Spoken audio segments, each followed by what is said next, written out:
Welcome to Unapologetically Sensitive, where you can learn, relate, laugh, and maybe even live a bolder, brighter life. I'm your host, Patricia Young, licensed clinical social worker. This is a weekly podcast where we explore the strengths we have because of our sensitivity and some of the challenges it poses as well. The information in this podcast is not a substitute for help from a licensed mental health professional. Hey there. This is bonus episode 17 and part of a 30-day podcasting challenge where I'll be releasing an episode every day through the end of November 2018. If you're new to the show, you don't have to be a highly sensitive person to listen to it.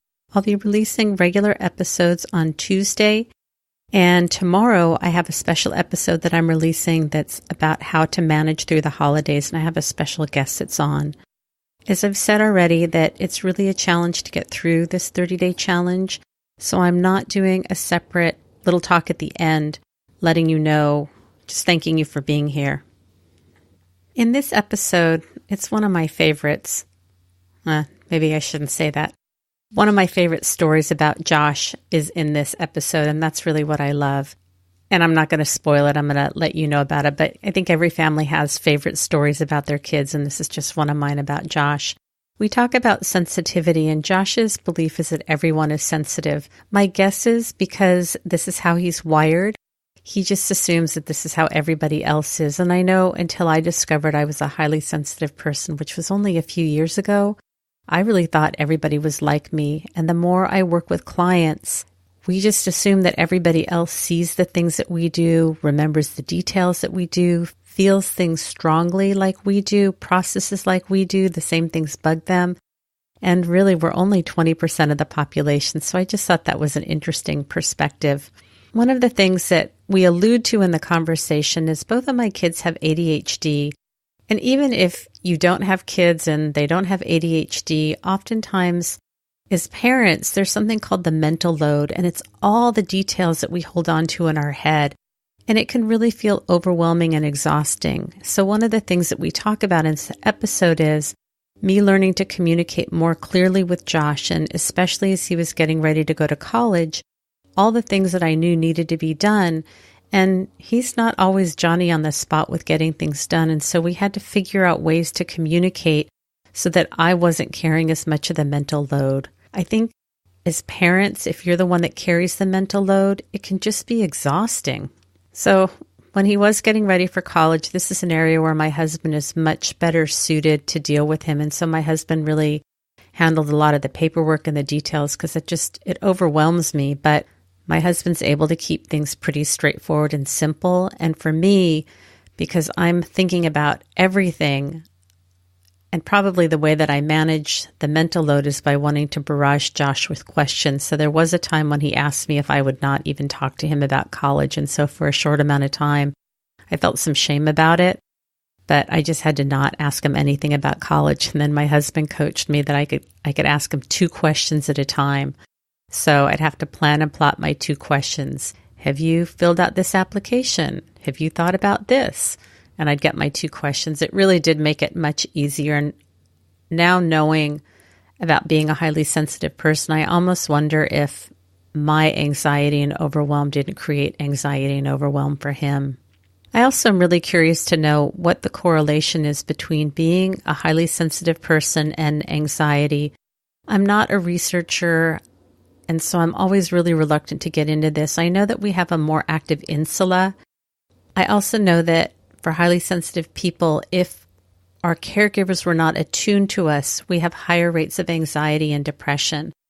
We also are deep thinkers and planners. We're great at forecasting and projecting, and so that really can be a strength. And so I'm just really curious. I did ask somebody to be on the podcast, and because she's working on a book, she wasn't able to, but my hope is in the future to be able to get some people who can talk about some of the research in a way that makes it really digestible. Research is really hard for me to understand, so I really try and keep, when I have guests on, I really try and keep it straightforward and easy to understand. That's more out of my need than anything else. The other thing we talk about is, as the boys got older, well, a couple things. Having to get them up in the morning was really hard. Even though we got alarms that vibrate and you can hear down the street, they still wouldn't get out of bed. And I really struggled because it was my value that they got to school, because part of me just wanted to let them oversleep and suffer the consequence, but there really wasn't much of a consequence. So what I started doing toward the later years of their school, when they were driving themselves to school, is I would just wake them up and say, guys, I'm really close to losing it. I don't want to have to come back in here again. If you're not able to get yourself up on time, this is what the consequence is going to be. It just saved a lot of frustration, because in the morning I'd be waiting and wondering if they're going to get up when their alarm goes off. And again, it's that mental load thing. And it's interesting. My son Daniel is home from college, and he offered to take my mom somewhere this morning because she's not driving. And he was up at 2:00 this morning, and I didn't know if he would get up. And again, I was feeling that pressure, that mental load of my mom needs to get somewhere. If he doesn't take her, then I want her to get where she needs to go. So I need to take her. And my husband and I talked about it this morning. So what we decided is I was going to wake up my son, and I did wake him up, and I said, it's really important that you take Grams where she needs to go. If you fall back asleep, you will not have the car today. And guess what? He got up and he took her. It really helps when we can be clear about what the consequences and how we can put the responsibility back onto our kids so that we're not carrying that sense of responsibility.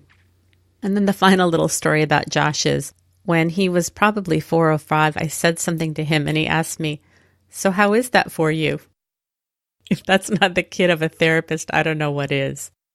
If any of this resonates, I don't really do a lot of work with parenting, but I know being a highly sensitive person and having to deal with your kids can be a challenge, especially if they have any special needs. If you're interested in working with me and you live in California, you can go to my website, patriciayounglcsw.com. If you want to get in touch with me, anything you want to know, you can go to unapologeticallysensitive.com. So at the end of my talk with Josh, there's just going to be some music. So what I'm going to tell you now is, sensitivity is nothing to apologize for. It's our superpower. Have a blessed day. Hey, Josh. Hey. How are you? Good. I'm really excited to have you here. This is fun. Did you ever think you'd be on a podcast? No. With your mom? Specifically not with my mom. Okay, so I have a couple questions I want to ask you. All right. I totally lost my train of thought. Hey, what do you think of the term sensitive? In terms of what? Like you know that my podcast is about being a highly sensitive person. So what are your thoughts when you hear about somebody being sensitive? I think that everybody's sensitive. It's just a matter of how you display it. Mm-hmm. And how it manifests inside you. Mm-hmm. And how you acknowledge it. Do you think our society views sensitivity as something positive or negative? I think it depends your profession and if you're male or female, but I think overall it definitely seems more negative. Yeah. Mm-hmm. And being a guy, would you want to be known as being a sensitive guy? I mean, I don't really care, but society doesn't really seem like it's a good thing. Mm-hmm. Do you see yourself as being sensitive? Sometimes. Mm-hmm. I have a story that I love about you. Can I tell it? Yeah. So do you remember we had a board book? You had your pacifier in your mouth. So what, you were probably 12? 13 maybe. Okay. No, you were probably 2. And it was a board book. And in the book, there was a little boy who'd just fallen off of his bike. And he had hurt himself and he was crying. And his dad was next to him. Do you remember that? Kind of. Do you know what you did? I tried to give the boy in the book the pacifier. Yep. You pulled out your pacifier and you tried to give it to the book, which to me is about empathy. You know, that at 2, you had so much empathy that you could see that the little boy was hurt and you wanted him to have comfort. Mm-hmm. I love that about you. And I see you as being very sensitive. I think as you've gotten older, you don't wear your emotions on your sleeve, but I know that there's a part of you that feels very deeply. Mm-hmm. Yeah. Do you see me as being sensitive? I see you as being accepting the fact that you're sensitive. Mm-hmm. Because like I said, I think everybody's sensitive. I just think you're more open about it. Mm-hmm. How do you see sensitivity showing up in me? Just talking about what you're going through. Mm-hmm. And being aware of the fact that what you're feeling isn't necessarily what you may want to be feeling. Mm-hmm. but just acknowledging that. Yeah. How's that been for you? Just because I think our houses, we're probably more open than your average household. I mean, it was kind of weird, but the last couple of years, probably from when I was 15 older, it kind of made it easier. It's like, it's a lot easier with everything being out there rather than trying to figure it out. Can you be a little bit more specific about everything being out there? Like, if something was wrong, you'd tell me. Or if you just woke up on the wrong side of the bed, you'd say, hey, I'm having a rough day, just letting you know. So if I snap, don't take it personal. I'm just having a hard day. Yeah. That just made things a lot easier. I think, too, once I became aware of my anxiety, I was able to tell you that I was feeling anxious about stuff because you and I have really different styles about things. Mm-hmm. And I felt a lot of pressure around having to remember stuff that you wouldn't, especially as you got ready for college. Mm-hmm. And so, what I do is like, hey, I'm feeling really anxious and feeling worried about you not remembering this stuff. And I don't want to nag at you, but I don't, how can we work this out? Mm-hmm. How was that for you? I mean, it's what I expected.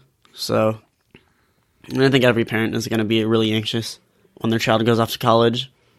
It's just a matter of how they deal with it. So, I mean, it was just kind of normal for me because you've always been the one to kind of say you're anxious and stuff. Mm-hmm. So it wasn't really that out of the blue. Yeah. Yeah. Is there anything else you want to say before we close on out? Not that I can think of. All right. Thank you for being here with me. Yeah. All right. Talk to you later. Bye. All right. Bye.